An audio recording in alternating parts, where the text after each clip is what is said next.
For over a decade, Rush fans thought the story was finished. No tours, no stage lights, no Neil Peart behind the drums. After Neil Peart's passing in 2020, many believed Geddy Lee and Alex Lifeson had quietly closed the book on one of rock's most complex and respected bands.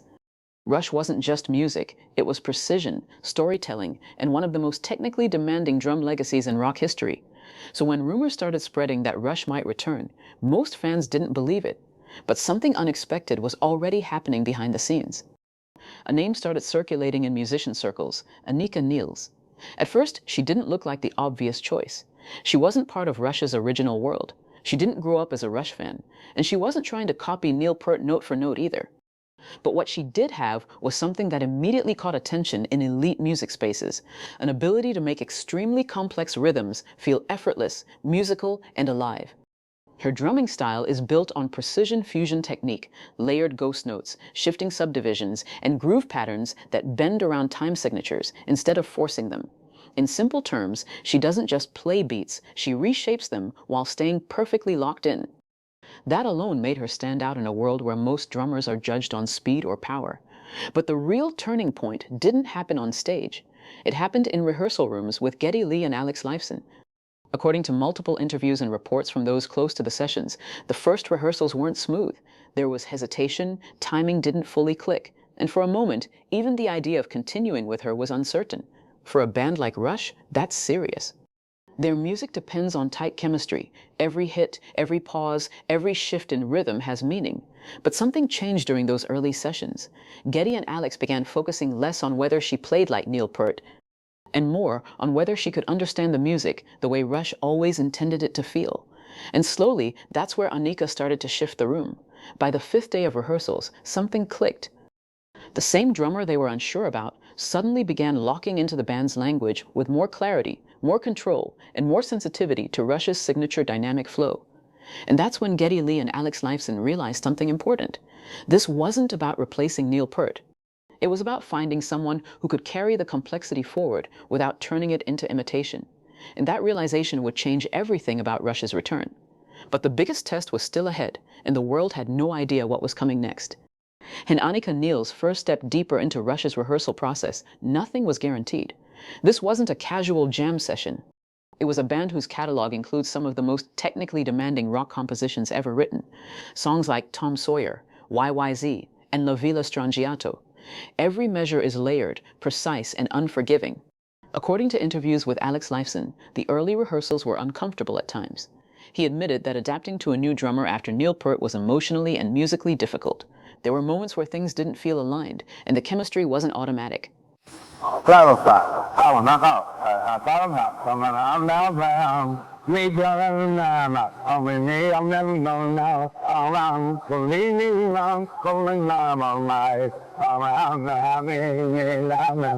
That tension carried into Anika's audition phase. She wasn't trying to be Neil Peart. That was already a risk.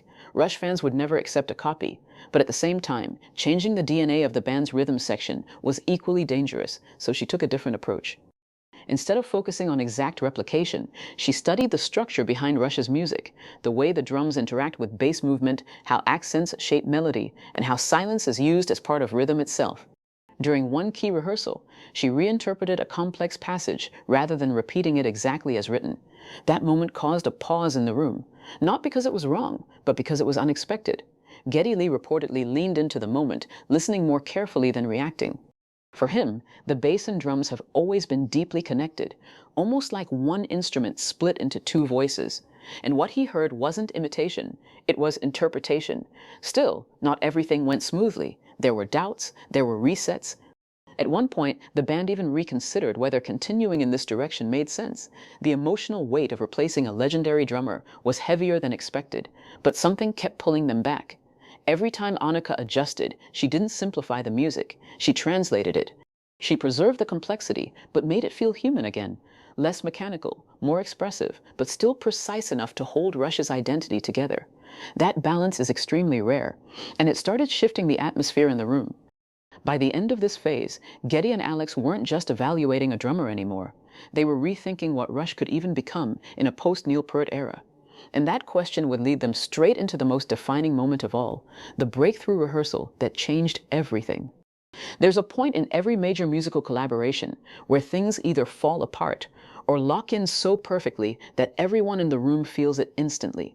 For Rush, that moment came quietly during a rehearsal session that wasn't even meant to be special.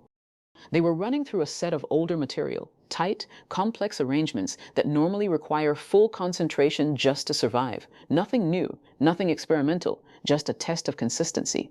But something was different that day. Anika Nilles didn't treat the songs like museum pieces. She treated them like living systems. Instead of simply holding the tempo, she began shaping the groove around the band's dynamics. When Geddy Lee pushed forward on bass, she didn't just follow, she answered. When Alex Lifeson shifted phrasing on guitar, she adjusted her accents to match the emotional contour of the melody. It wasn't louder playing, it was smarter listening. And that's when the shift happened. Geddy reportedly stopped mid-play for a second, not because something went wrong, but because something finally felt connected in a way he didn't expect. The bass and drums locked into a pocket that felt both familiar and new at the same time. For a band like Rush, that kind of balance is everything. Alex Lifeson later described the process as finding comfort again in unfamiliar territory, noting that the new dynamic took time, but eventually began to feel natural rather than forced. The key wasn't technical perfection. It was communication. Anika wasn't trying to dominate the rhythm section. She was translating it in real time, keeping the complexity of Rush's legacy intact while making space for evolution. And that's when Geddy Lee began to lean in differently. Not as someone checking for accuracy, but as someone rediscovering chemistry. Because Rush has always been more than just three instruments playing at once. It's a system where every note is connected, every rhythm matters, and every shift changes the emotional weight of the music. That rehearsal didn't just prove she could play the material, it showed she could speak the language.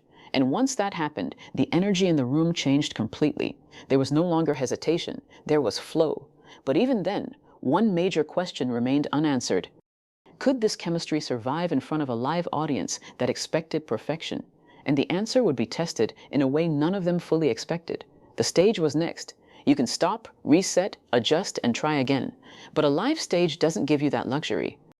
Once the lights hit and the crowd starts reacting, every detail is exposed in real time. That's where things got serious for Anika Nilles.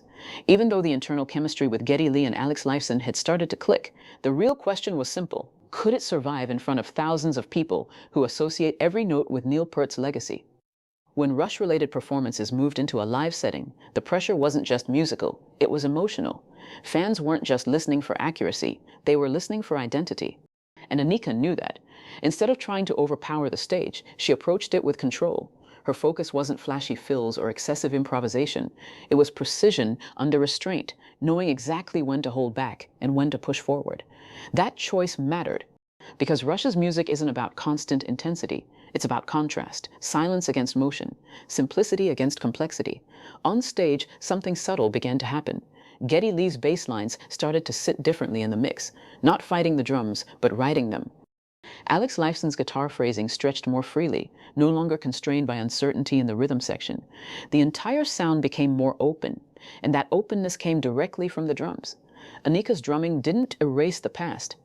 It supported it while shifting its weight slightly forward. Ghost notes, syncopation, and controlled fills gave the performance a modern pulse without breaking the band's identity. Some fans noticed immediately. Others weren't sure what to think. Online reactions were divided, some praising the evolution, others questioning whether Rush should have changed anything at all. But within the band, something else was happening. Geddy and Alex weren't watching audience reactions. They were listening to each other differently. For the first time in a long time, the music felt like it was breathing again. And that changed the emotional tone of the entire performance. Because this wasn't just about replacing a drummer. It was about rediscovering what happens when the rhythm section becomes a conversation instead of a memory. Still, even after a successful live test, one final challenge remained. The question of acceptance. Not from the band, but from the legacy itself. And that's where things would take an unexpected turn. Because the real judgment wasn't happening on stage, it was happening in how the music evolved afterward.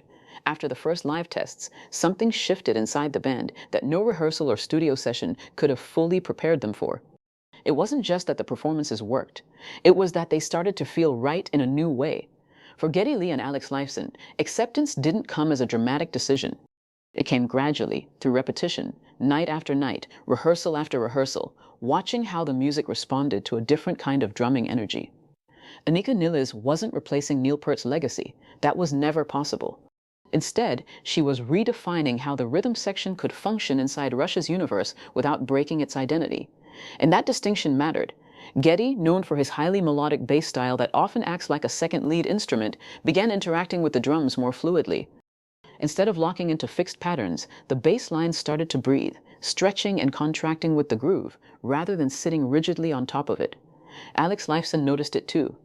In interviews reflecting on the process, he described the adjustment period as challenging at first, but eventually rewarding once the band stopped comparing everything to the past and started listening to what was happening in the present. That was the real turning point. Not technical mastery, not speed, not nostalgia, but trust. Trust that the new rhythmic foundation could still carry the emotional weight of Rush's music. Anika's secret, if it can even be called that, wasn't a flashy technique or hidden trick. It was her ability to serve the music without shrinking its complexity. She didn't simplify Rush. She translated it into a living, evolving conversation. And once Geddy and Alex stopped expecting imitation, they started hearing possibility instead. That's when rehearsals became easier.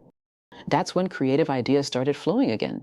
And that's when the band began shaping something that felt less like a tribute to the past and more like a continuation of it. But even with growing acceptance inside the band, one final question still lingered in the background. How would the world define this new era of Rush? Because outside the rehearsal rooms, the debate was only just beginning, and it would soon reach its loudest point yet. The public verdict was coming. When word spread about Rush working with a new drummer, the reaction outside the band was immediate and intense. For decades, Rush had been defined by one of the most iconic rhythm sections in rock history. Neil Peart wasn't just a drummer, he was a composer behind the kit. So any change to that foundation was never going to be simple. Fans debated it online, dissecting clips, analyzing live footage, and comparing every detail to the past. Some listeners heard evolution, others heard absence. And many simply weren't ready to separate Rush's identity from its original trio. But inside the music industry, a different conversation was happening. What remained was the music. Geddy began leaning into bass lines that felt more conversational. Alex explored phrasing that wasn't locked to expectation, but shaped by reaction, and the rhythm section became less about memory and more about movement. That's the real reason she got their attention, not because she replaced what came before, but because she allowed the music to evolve without losing its depth. In interviews reflecting on the transition, Alex Lifeson acknowledged how difficult the adjustment was at first, but also how it eventually opened new creative space once the band stopped resisting the change and started listening differently. And that's where the real story lands. In the end, Geddy Lee and Alex Lifeson didn't just notice Anika Nilles because she could play the parts. They noticed her because she changed how the parts felt. And that's what turned hesitation into acceptance. Not imitation, not replacement, but continuation. And for Rush's legacy, that might be the most important shift of all. Because sometimes the future of a band isn't about repeating the past. It's about learning how to hear it differently.